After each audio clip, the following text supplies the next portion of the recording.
Ding, ding, ding. It's episode 4 of season 2 of the Exit Philosophy podcast. And what's with the fake bell noise off the top? We got some news. No, N-E-W-S news.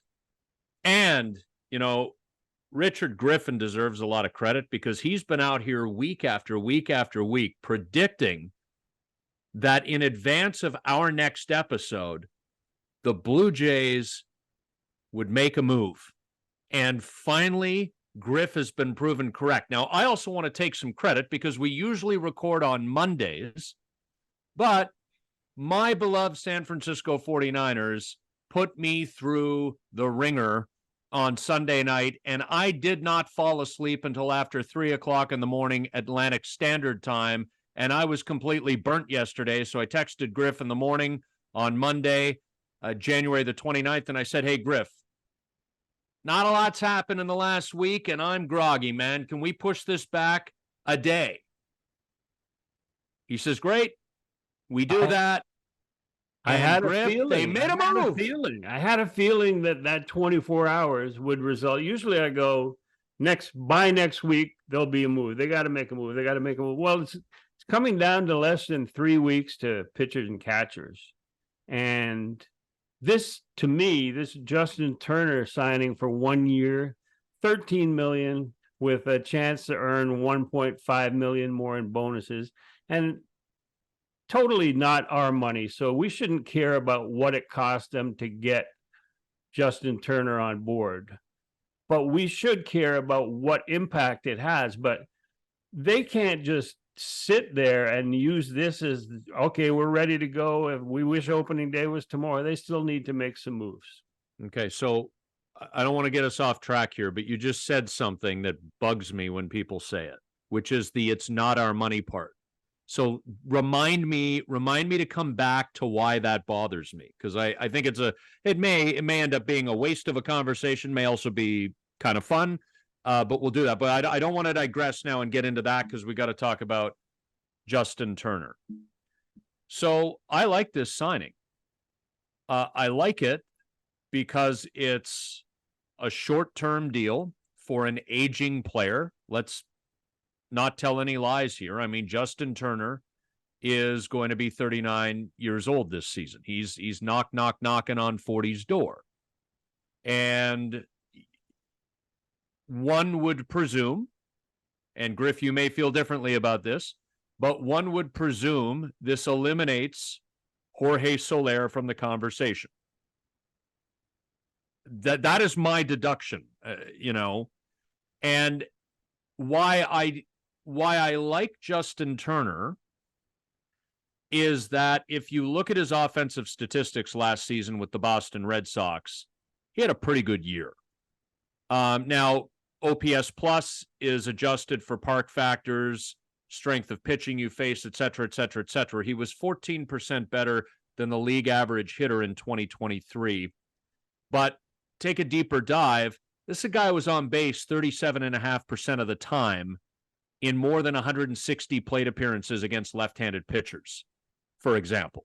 His on-base percentage on the whole was .345, so he was on base 34.5% of the time. He can still bring it with the bat. This might create some logistical issues from a positional perspective, given the extent to which one might expect Justin Turner to play the role of designated hitter.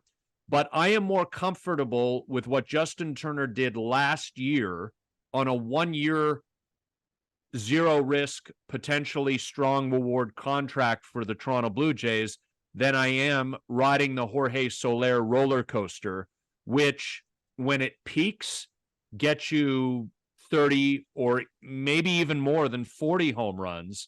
But when it valleys, we're talking 190 to 200 batting average, 260 to 280 on base, and 15 to 20 home runs. It could be hideous, and Soler would want a multi-year deal. So the Turner thing fits for me in terms of my comfort level, because Soler could pay off great. He could also be a complete disaster, and you'd be stuck with him longer. Well, my take is slightly different than that. And I'm thinking that 38 is old in baseball terms, in professional sports terms, but doesn't make him an invalid. He can still play. The fact is that he was brought into Boston to replace JD Martinez, who was their DH, and not to play third base. So to say that, well, he can't play third base anymore, they had Rafael Devers at third base. They didn't need Justin Turner to play third base. They were looking for their new first baseman, and they found him later in the season. I think Turner had some reps at first base while they were while they were in their search for their full-time first baseman. So to say he can't play the field, I think is a wrong take on the signing. I think he is going to play more third base than you think. I think they need his bat in the lineup. But if he plays more third base than we think, it also leaves room for them to sign an outfielder / DH. In my opinion, I mean, I think we both agree that they need more offense, that the lineup they have now, once you get beyond the 4-hole, is still pretty mediocre in terms of returning to the glory days of the Blue Jays offense, which was what, 21? Is that when it was, or 20? Yeah, and that coincides with Vladdy having an unbelievable season. Right. So other than counting on Vladdy and Bo to step it up and become the players that they have a chance to be at 24 and 25 years old, and it'll be 25 and 26 playing the 24 season, I think they still have an opportunity and a room to add an outfielder / DH.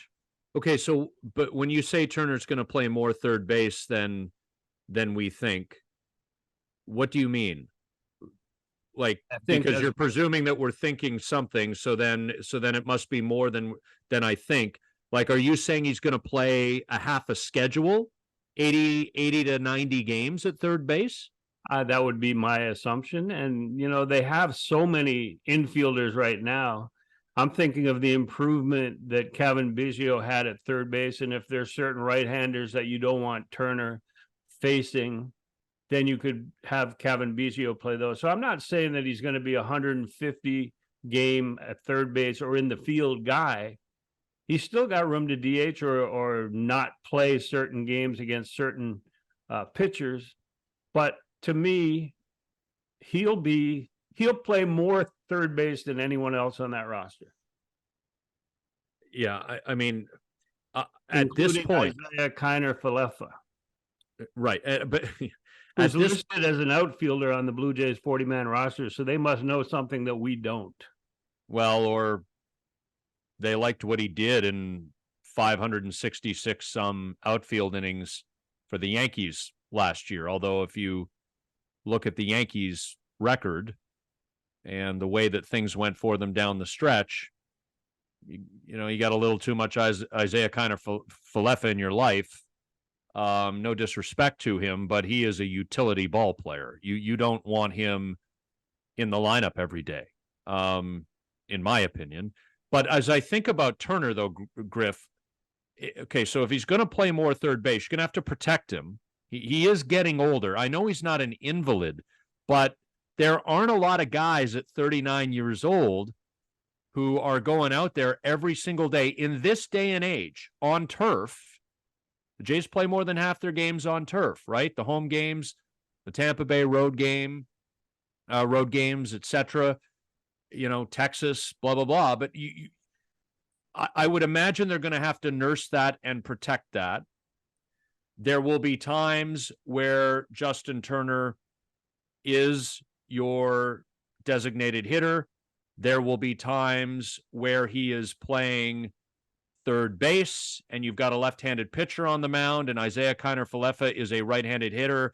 Maybe Kiner-Falefa goes into a corner outfield spot and Dalton Varsho or Kevin Kiermaier doesn't start that day. Correct. And that's another right-handed bat. Absolutely. There are different lineup variations here. I agree with you. They are still short a bat. Like, I look at this lineup. Here's one projected lineup that I've seen, and I know that our buddy Keegan Matheson posted one on on Twitter that you saw. The one I'm looking at here, Springer, right field, Bichette, short, Vladdy at first, Turner, the DH, hitting cleanup in this theoretical lineup. And then 5 through 9, Griff, you see my eyebrows if you're watching on youtube.com/exit philosophy. I'm doing the double rock. I've got the people's eyebrow on both sides. My eyebrows are raised. 5, Varsho in left. 6, Biggio at second. 7, Kiner Falefa at third. 8, Kirk catching. 9, Kiermaier in center field. No, thank you. So I like the Turner signing, but that lineup is still painfully thin for me in terms of offensive pop. And we can get into whatever you want to get into, Griff. You know I have my reservations about the trajectory that George Springer is on. It was not a good year for him last year. I would suggest that in my lineup, I don't know about yours, but I would have to move the duo of Kirk/Jansen to the 5 hole behind Turner, and then maybe Varsho at that point, and then your pickings are slim. But from 5 down is not, from 4 down, if Turner's your cleanup hitter, that's not a championship lineup. Therefore, they need another bat. Therefore, you either trade the surplus, you trade from the surplus of infielders. They have, if you include Kiner Falefa, they have 8 infielders to fill second, third, and short. If you assume Vlad is a 150 game guy at first base. So you have 8 infielders and only Lucas as the 4th outfielder. They got room for an offensive bat or for a bat in the outfield. And if you rely so much on defense or if you value defense so much and you want Varsho and Kiermaier out there, and plus you're paying Springer so much money already to play right field, then this needs to be a bat who can play the outfield and be a DH. To me, that still keeps Jorge Soler alive. Yeah, because there are going to be injuries. There are going to be guys who are going to be out for 2 weeks in a row. And so to look at any lineup now and then to take one of those bats out and then try and fill off the bench, which might be the worst bench in the major leagues as it stands right now, you can't do it. Well, but I accept what you say about injuries, Griff, but guys are coming to teams not just for the money. Let's just assume that the money is equal. Like Jorge Soler isn't coming to the Toronto Blue Jays to sit on the bench half the time.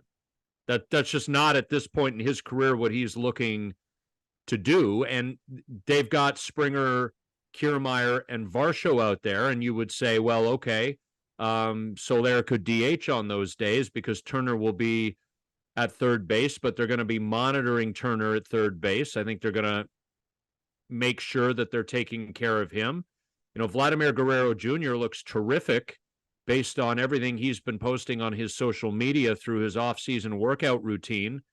But are we just going to sit here and assume that he's in the field every single day? You know, they've even liked to have Bo Bichette. You know, Bo Bichette's had the occasional knee issue and lower body issue through the years. Sometimes they like to get him a day off of his feet. All I'm saying is there's only one DH spot in the lineup day in and day out. And Justin Turner, the way this lineup is set up right now, Justin Turner is a bat you want playing almost every day. That doesn't mean he's on his feet every day in the field, but you need that bat in the lineup. My point is if the Blue Jays win 90 games, which at this point, I mean, they've got a really deep, really good pitching staff, and we can talk about that another time.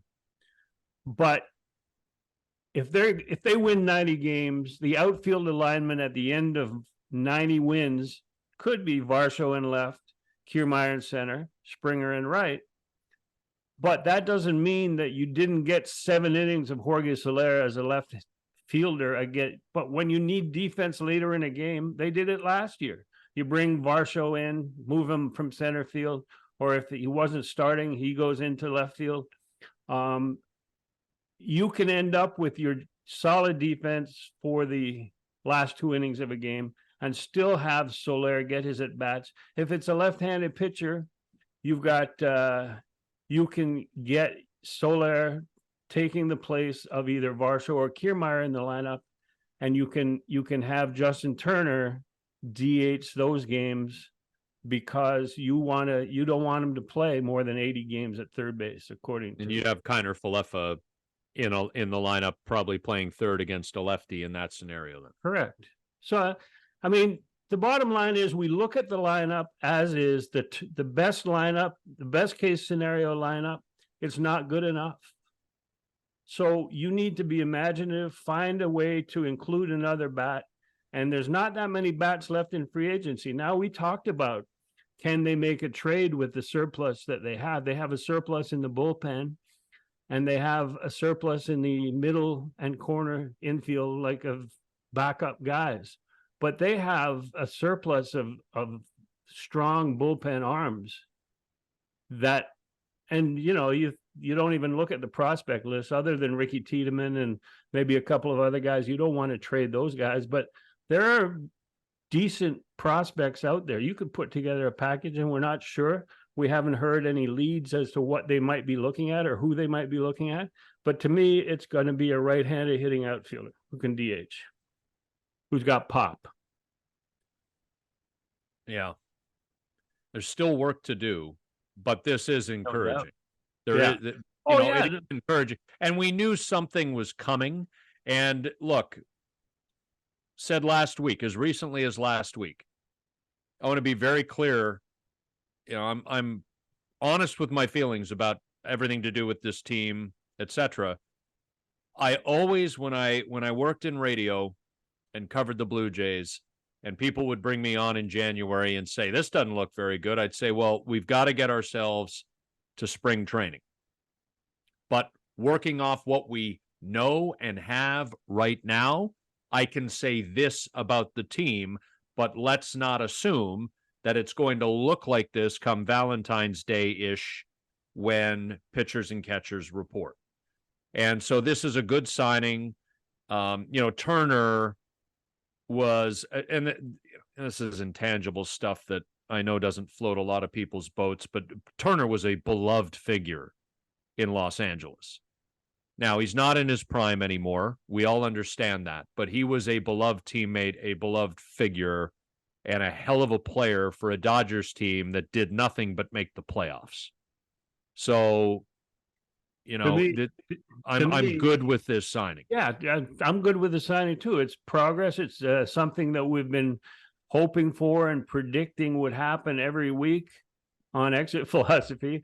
I'd always say, Scotty, by next time we record, by the next time we sit down, the Jays are going to make a significant move. So let's be ready. And it never happened. And this, to me, is the first move of maybe one or two more before spring training.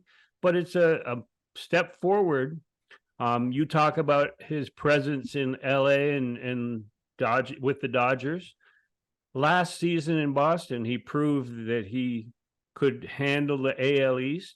Pressure cooker that is the AL East. It finished more than 60 games above 500, yet didn't have a team advanced in the playoffs too far. I think that they spend so much time beating each other up in the regular season, but he proved that he can handle that, as he did in New York when he started with the Mets. But didn't succeed there, but when he went to LA.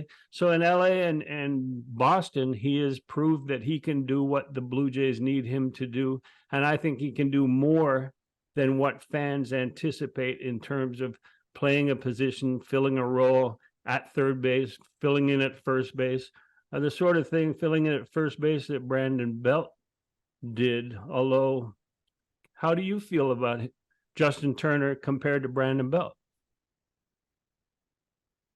Well, I have to say, Griff,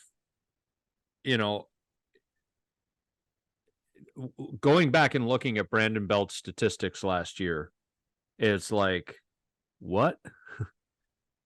He was on base a lot. I total credit to him, because I remember in spring training and I remember at the start of the year, I'd say to myself, you throw this guy an 88 to 90 mile an hour fastball. Most guys throw harder than that, but you throw this guy 88 to 90 above the belt, no pun intended, he's going to swing and miss. He couldn't get his bat around the ball. And yet, in watching Belt last year, it seemed like a lot of pitchers would revert to the spin, and they'd throw him sliders, and they wouldn't locate those sliders well. They're probably trying to drop it on his back foot, and it would, kind of catch the lower part of the strike zone or just below, and he'd go down and get it. And the next thing you know, he'd hit a 415-foot moonshot over the center field wall. That happened on more than one occasion. So he had a hell of a year for the Blue Jays. I just think Justin Turner, unless he falls off a cliff, right? And anything is possible at 39 years old. But Justin Turner, to me, is more of a threat than Brandon Belt. I think if you're looking at this from a replacement for Brandon Belt lens, or through a replacement for Brandon Belt lens, this is an upgrade. Yeah, I agree. The Brandon Belt situation was that he hit left-handed and played first base. So either if Vlad was hurt or if Vlad needed a day off against a certain right-hander, Brandon Belt was a good situation. But he was the ultimate mistake hitter. He saw a lot of pitches, he fouled pitches off, and he waited for a mistake and he hit it. But to count on him to do what, to me, Justin Turner is going to do for this team, I think you couldn't do that. I think that it was a good upgrade, either at DH, or, as you suggest, or DH with more versatility, as I suggest. I think he'll see more time in the field and give professional at-bats the way that Brandon Belt did, but with better results. We'll, again, keep you posted, and we will be live on youtube.com/Exit Philosophy whenever the Blue Jays make a significant move, and we're hoping that there will be more of them. Because we're recording the podcast today, just an hour or two after the reports came out that Justin Turner had signed a 1-year, $13 million contract with the Blue Jays with $1.5 million worth of incentives available to Turner should he achieve them. So it'd be at a ceiling of $14.5 million. We figured that this podcast episode will cover it. But youtube.com/Exit Philosophy is where Griff and I will be live if and when the Blue Jays make considerable moves here leading up to spring training. Jimy Williams, Griff, turned 80 years old in October and passed away the other day. He was the manager of the Blue Jays in the post-Bobby Cox era. Cito Gaston was his hitting coach, and of course, Cito would go on to succeed Jimy as the manager of the Blue Jays after a very slow start in 1989, and Cito turned that ship around, and the Blue Jays became, if you ignore 1990, a perennial playoff team for a number of years, culminating in the 2 World Series championships in 92 and 93. But Jimy Williams, a foundational piece and one of the important coaches in the early rise of the post-expansion Toronto Blue Jays, passing away at the age of 80. Yeah, there's, you can't find anybody to say a bad thing about Jimy Williams, the person. I talked to Gord Ash earlier today about Jimy, or including a conversation regarding Jimy, and he admitted that Jimy Williams was not as comfortable being a major league manager as he was in a coaching role. One of the great teachers of baseball, of strategy. He reminded me of Gene Mauch in that regard. And Gene Mauch was irascible when it came to dealing with things outside of the game of baseball. I think Jimy Williams was more laid back, but just as uncomfortable dealing with media and with the needs to do anything other than play a baseball game. Jimy Williams has so many fans, so many stories. Did you ever have any personal contact with him? So hilarious. I only met Jimy Williams once in my life, and I was 7 years old. So we were, as a family, my dad had a very good friend from his college days. My dad went to university in the Northeastern United States, and one of his best friends from that period of time in his life was living in the Kansas City area at the time. And in the summer of 1986, we went to Kansas City to visit my dad's friend and his family. And that included going to a couple of Blue Jays games in Kansas City. So I'm sure my mom and dad timed this with the Blue Jays' arrival in Kansas City. But if you're ever in Kauffman Stadium, and by the way, I'll digress for a second and say Kansas City is an underrated stop on the loop. Of the two Missouri cities, it would probably surprise you if you're not familiar, because I think St. Louis is just better known for a variety of reasons. And in the baseball world, the Cardinals are an omnipresent logo and an organization. Kansas City, of the two Missouri cities, is the far nicer city. There's more to do. There's a better vibe. There's barbecue restaurants everywhere you look. It's just the Country Club Plaza is a hell of a nightlife and all of it. It was not anything that interested me or that I knew anything about when I was 7. Yeah. But we went to Kansas City, and if you're ever in Kauffman Stadium, which you also have to see, gorgeous ballpark. Over the right field wall, over the outfield wall and past the water fountains, there's a freeway. There's a highway. But on the other side of that, and you know what I'm talking about, Griff, the right field sort of foul pole area way back across the freeway is I don't know what it is now, but it was a hotel, the Adams Mark Hotel. I think it became a Holiday Inn, and then it became an Adams Mark again, and I don't know what it is now. But in 1986, that's where the Blue Jays stayed. And so we went to the hotel lobby and hung out. My mom and dad and my brother, who was 3 years old, and I was 7, and we hung out. And as little kids, we were more me because my brother was so young, but looking for autographs. And my memory of Jimy Williams is that came across him, said hello to him. He made Donald Duck noises to me. He made Donald Duck noises. I don't know. I don't remember anything else. I was 7 years old. It was a long time ago. It was 1986. But he was a very friendly guy, treated me really nicely as a 7-year-old. As I said, made the Donald Duck sounds. I couldn't even imitate him now if I tried. Signed an autograph, seemed very nice. And, this is apropos of nothing, but it is a sign of just how times have changed. And this is what my 7-year-old brain remembers. Hotel lobby, Kansas City, smoking a cigarette. It's amazing. You were, he was. What's that? You were smoking a cigarette? Not yet. And still to this day, not a habit I've picked up, but old 1M was. And I'm thinking about that now, how normal that was then, but how crazy it is to even think about it now, because you can't smoke indoors anywhere. But here we are in the hotel lobby in 86. Plus, being able to get that close to athletes and members of the staff and have them stop and talk to you is in the hotel lobby.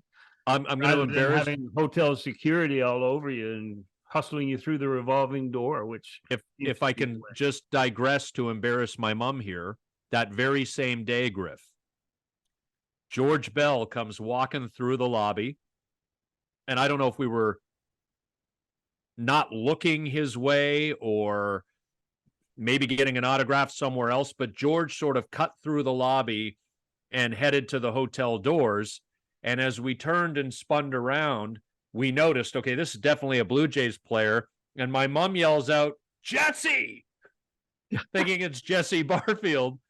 And George turns around, not Jesse, George, and then signed autographs for my brother and me, and was great. But no, so these are memories that are coming up. But that was my only encounter ever with Jimy Williams, was in the Adams Mark Hotel lobby in Kansas City in 1986. Yeah, a decade later, 1996 was my first trip to Kansas City, and I chose to stay at the Adams Mark, not knowing how far from downtown hotels were. So like I'm in the Adams Mark, and I see the ballpark across the freeway, and I'm going, I could walk there. I don't need to take a cab. Boy. I could walk there. And like I headed out about 4 hours before game time, and I'm getting onto the highway, and I felt like George Costanza with his Super Mario machine trying to get across. Was there an underpass or an overpass, Griff? No, or you're no, actually I just was going across the highway on the highway? Yeah, and then I was going to go down the direct slope, slipping and sliding with a computer bag over my shoulder. And then when I finally made it, obviously, and I got to the press box and the game was starting, and I looked at the hotel and I went, damn, that's a long way away. What am I thinking?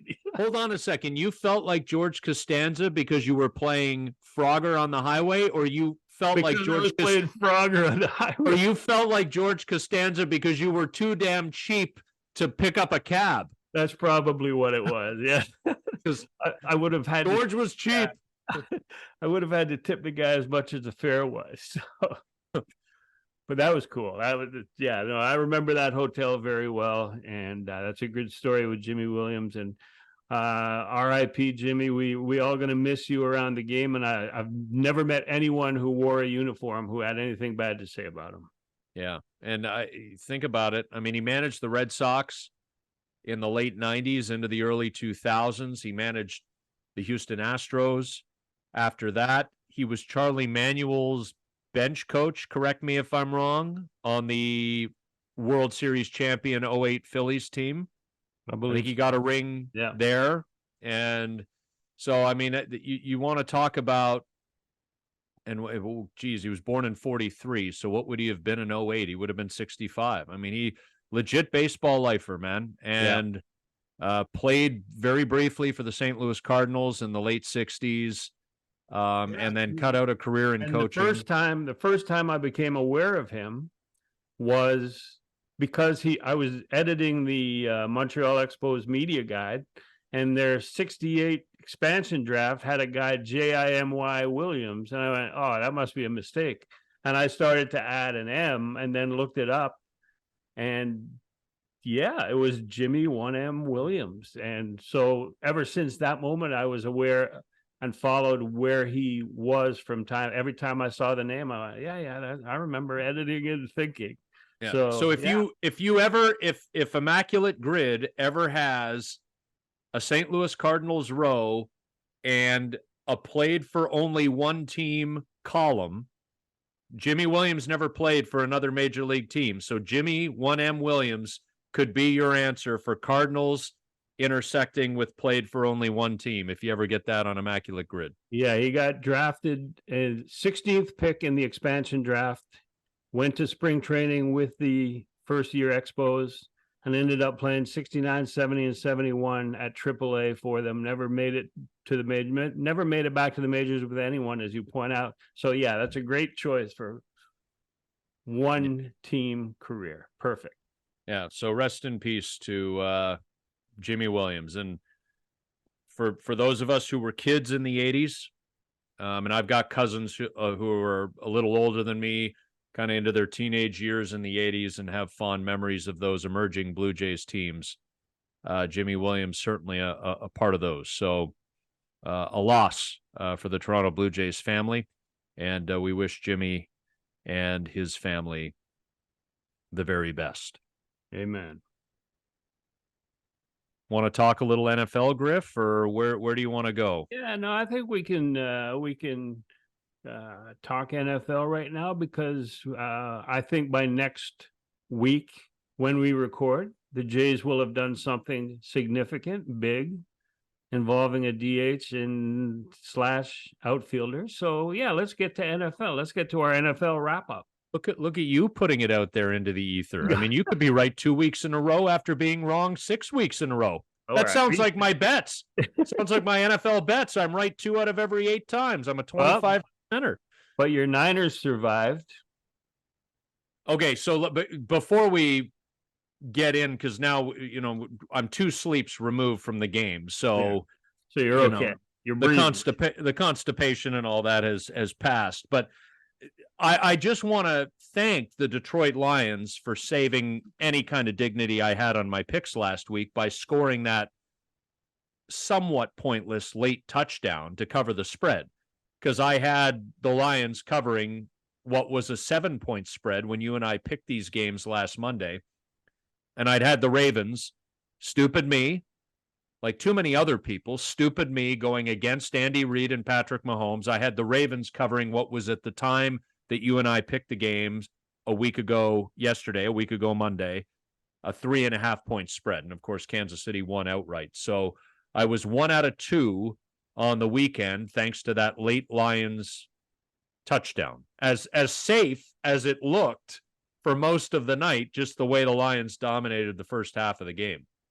Yeah, I had Chiefs as underdogs, Lions as underdogs, and they both covered. Chiefs winning the game. But let's start with that one. What were your impressions of the game in Baltimore? And slight drizzle, but the weather wasn't, I don't think, a big factor in that game. Yeah, so, I mean, there's a few things. The first of which is, and you know me, I'll always bring it back to my Niners, but there's a tie to the Ravens here. If you remember the Christmas night game, the Niners got walloped by Baltimore. Yes. In Santa Clara at Levi's Stadium. Brock Purdy threw 4 interceptions. Sam Darnold threw an interception. The Niners had turned the ball over 5 times that night. The first 3 interceptions were in the first half of the game. And yet at halftime, the Ravens only led by 4 points. Sunday, the Ravens turned the ball over 3 times. You had the strip sack of Lamar. You had the interception by Lamar. And I think the Zay Flowers extending the ball and having it punched out just before it crossed the plane of the goal line. I think that was in the middle of the 2 Lamar turnovers. But anyway, Baltimore turns the ball over 3 times. Mahomes and Kelsey have a great game together. The Chiefs' defense is excellent. Kansas City wins the game 17-10. But it felt like a rout, but it was only a touchdown. And so I'm thinking to myself, as a Niners fan, protect the damn football. If you protect the football, you got a real shot. Mahomes is the best quarterback of this generation and is already not even 30 years old yet, in the conversation, and maybe very much even the lead dog for the greatest quarterback any of us has ever seen. But you have a chance if you don't turn the ball over. The other thing that confused me about Baltimore is the Chiefs have a terrific defense. If there is one vulnerability, and vulnerability is probably the appropriate term because there's not a lot that the Chiefs defense doesn't do well, but if there is a vulnerability, it's defending the run. And the Ravens just didn't even bother to establish the run game in the early going and became heavily one-dimensional. And the Chiefs had answers for that. And Lamar didn't. Yeah. And so, I that stands out to me. I don't understand the offensive game plan by the Ravens. Yeah, I felt like Lamar had chances to break the pocket containment and run, and he was delaying. It's like the strategy was stay in the pocket, move around if you need to, but find a receiver and throw the ball. And like the big weapon, the big difference maker for the Ravens, I've always felt, was the ability of Lamar Jackson to make up third down yardage with his legs. And the other thing is, and he didn't do it. And it was like that extra count, 1, 2, 3, break the pocket, 1, 2, 3, 4, he's still there. that cost them, I think. Plus, is Zay Flowers on the NFL payroll to get Taylor Swift to the Super Bowl so she can support Joe Biden? Is that part of the strategy? Oh, conspiracy? is that what we're doing now? Are we conspiracying that? That is what they're saying. Yeah. Because I thought they all stopped watching football and were very loud about how they were going to stop watching football when Colin Kaepernick took a knee. So that's like they're still watching football, or they're not watching football and offering opinions on something that they've stood firm and not watched. That's like every fan in the strike in '94 who said, I'm not going to watch baseball. I'm never going to be a fan again. And all of a sudden, here we are. And there's more fans, there's more revenue, there's more money being floating around than ever in baseball. So, or was it option C, Griff, that they're just all certifiably insane? Oh, well, let's not go there. Lost down rabbit holes. I think we have some listeners who are certifiably insane. Yes. Okay. Even some on air, maybe one of us, who knows?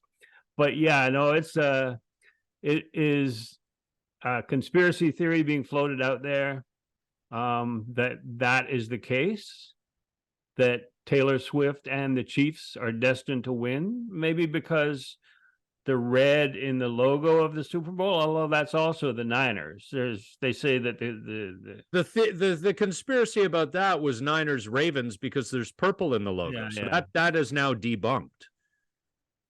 Color purple? No. Anyway, so that was the difference in the Ravens and the Chiefs game. Like the Ravens defense is as good as the Chiefs. The Chiefs receivers were the ones expected to be dropping balls all over the field, but in the last month, I find that Patrick Mahomes found the receivers that he trusts and that are reliable. And of course, you get to the championship game, you get to the playoffs, and Travis Kelce always steps up, even though the last 3 weeks of the regular season, he didn't seem to be contributing like that. But he narrowed down his receiving core to guys that he trusts. And the result is they're going to Las Vegas for the Super Bowl. Yeah, I mean, that Rashee Rice has come along nicely for he's them. Great. He's very good. And, Marquez Valdez-Scantling is not a Pro Bowler by anybody's definition, but it's not like he hasn't played in big games. I mean, he was one of Aaron Rodgers' targets in Green Bay. Like, he's played in important football games in his career. So there's experience there. Well, right? he was one of the disappointments of the first half of the first 10 games right. of the season, because he was coming over from Aaron Rodgers' Green Bay's, and he couldn't hold on to the ball. He couldn't run the right pattern for Mahomes, and then he catches a big one in that game. So, and then there was Sunday night. Oh yeah. So I'll just say, and this is why I watch Niners games alone. The defensive coordinator, Steve Wilks, was fired by halftime.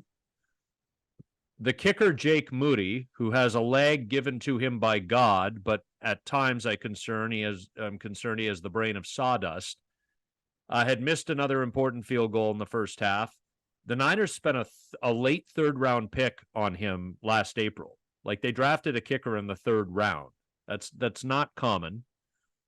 And I'm muttering, well, that's a wasted pick. That's a sunk cost. There's no way Jake Moody can have the job next year without competition. You got to sign a kicker, and you got to make it a training camp competition to win the job. You can't let this crap happen again. Blah, blah, blah. I'm going on and on and on to myself. I've told you this before, but Ricky Romero is a diehard 49ers fan. Yeah.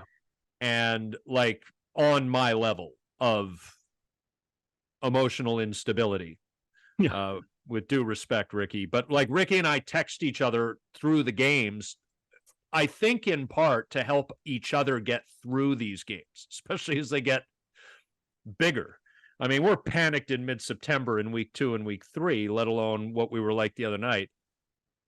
And Ricky Ricky was texting me at halftime. He's like, Scotty, I am livid. I'm pissed. I said, Ricky, I'm at peace. Look at how this team played against Green Bay, and look how they've played in this first half. I can look around and say, this is, I don't know how to explain what's happened here in the playoffs, given what happened in the regular season and how good they looked and how dominant they were for so much of it. But this is not a Super Bowl worthy team. So I'm at peace with that, because you can't perform like this in the playoffs. They pulled the rabbit out of their hat against Green Bay the week before. At halftime on Sunday night, I was actually at peace. I was angry and disappointed and heartbroken, but I was at peace with the fact that the Lions were more worthy of going to Vegas than the 49ers.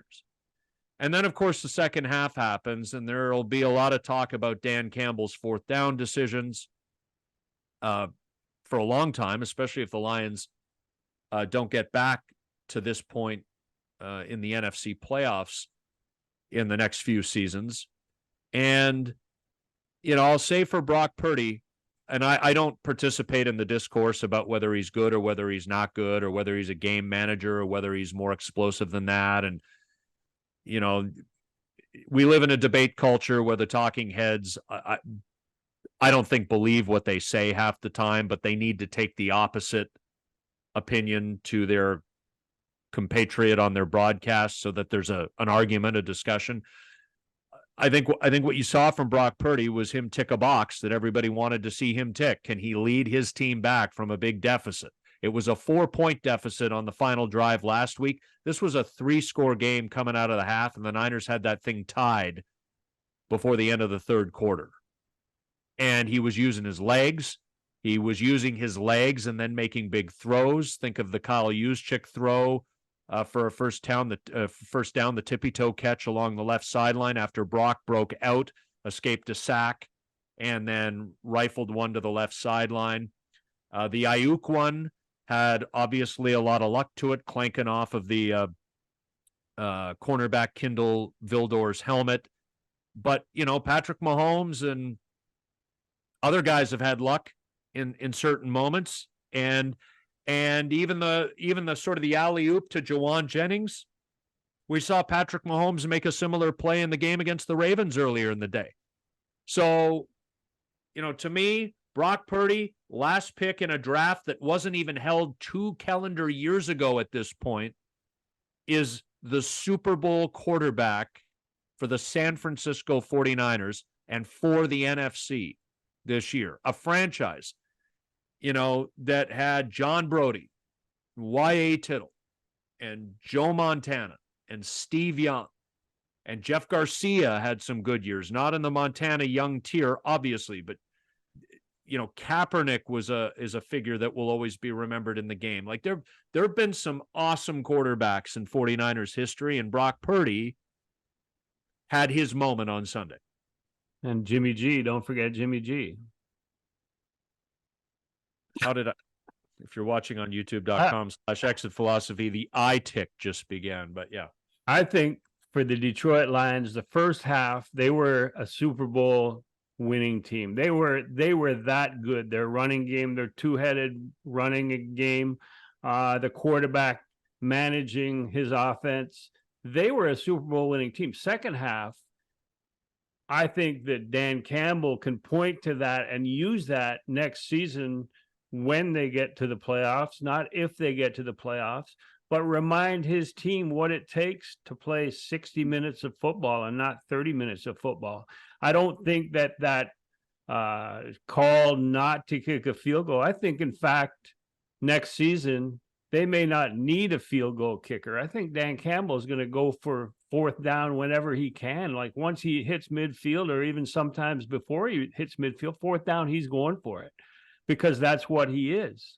The week before, I called him a lunatic that is going to keep the game within one either way, and that's why I took the points in the division round, and it was exactly right. But in this one, he's unique as a coach. He engenders great loyalty from his players. We heard that in every post game, whether they win or lose. And I think that first half showed that they are one of the best teams in football. The second half showed that they were inexperienced in that situation, and next season could be the time that anybody who wants to place a preseason bet on the Lions going to the Super Bowl, that's the time to do it. That's bold. I'm not a Green Bay Packers fan, although I find them suddenly more likable now. I wonder who was removed from the equation to make that possible. But I think the two games in the NFC North next year between the Lions and the Packers will be awesome. I really do. I think, the Packers are kind of the long-standing, consistent bellwether. Even if they have an off year, it's a bad year. It's not portending a half decade or decade of misery. It's just an off year.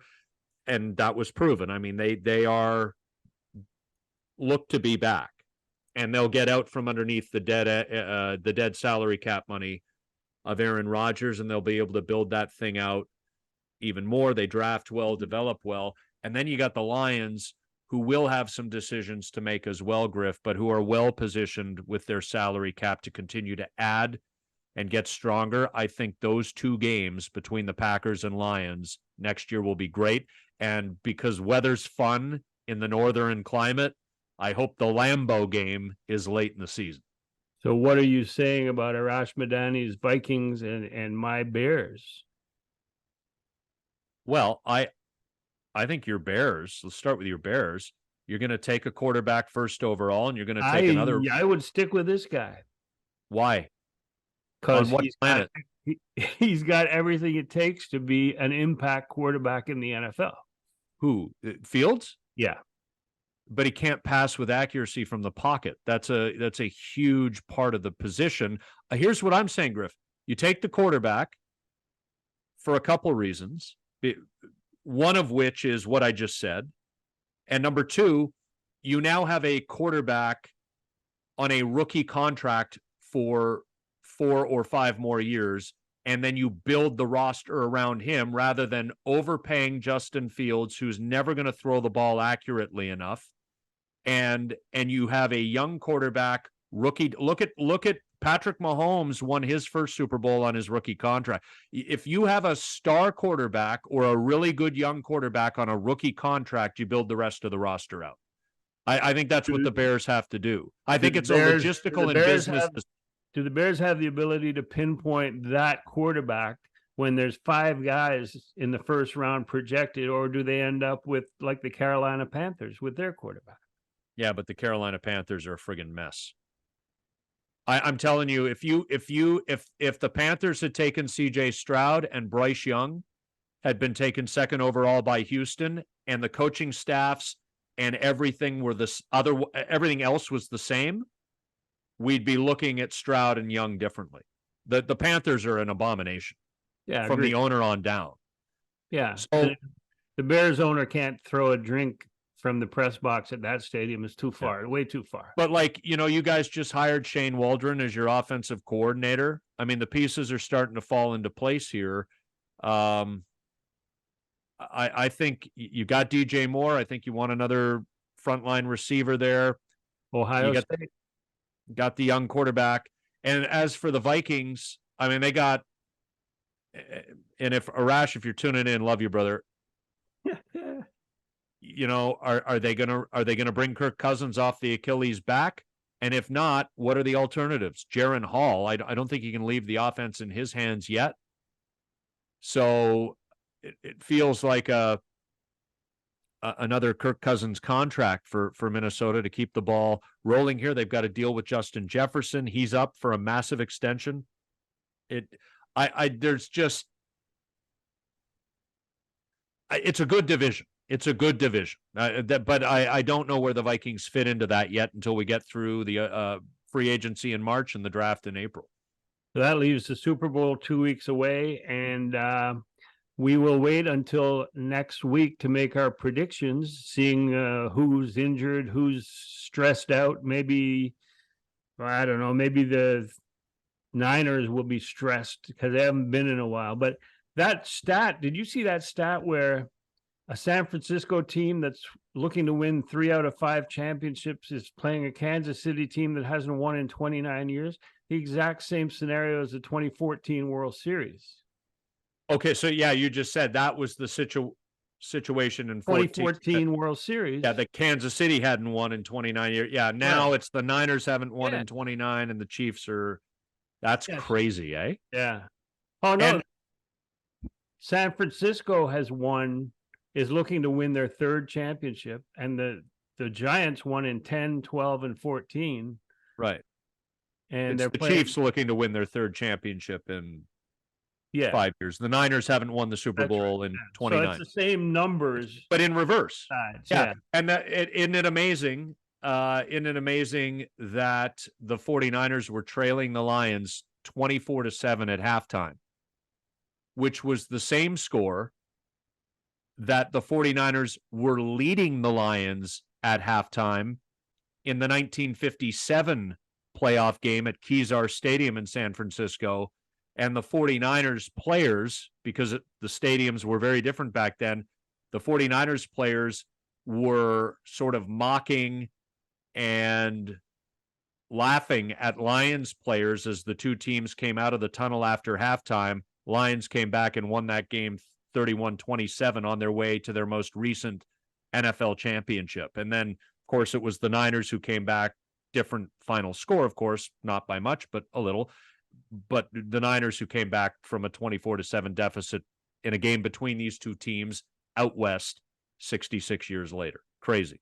So the opening line was 2, if Niners favored by 2 in Las Vegas.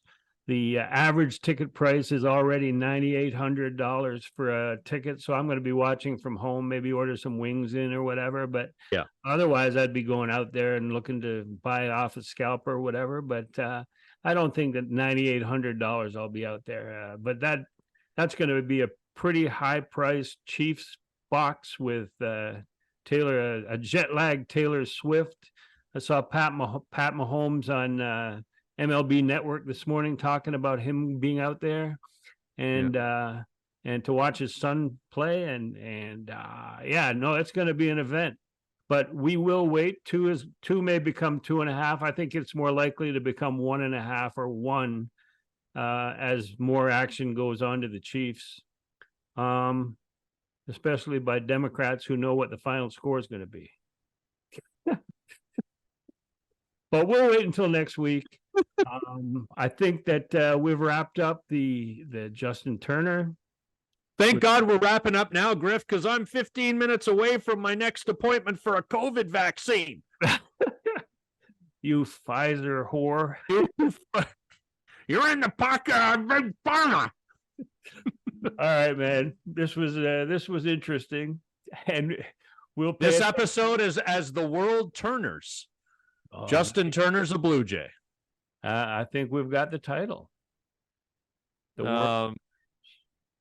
Yeah, it has to start with though. That's our rule, right? Yes, no doubt. He has the world turners. We'll figure it out. Anyway, thank you for joining us. Thank you for hosting this, Scotty. And we will, as you said, either join in the wake of a huge Blue Jays move later this week, or we'll join you early next week.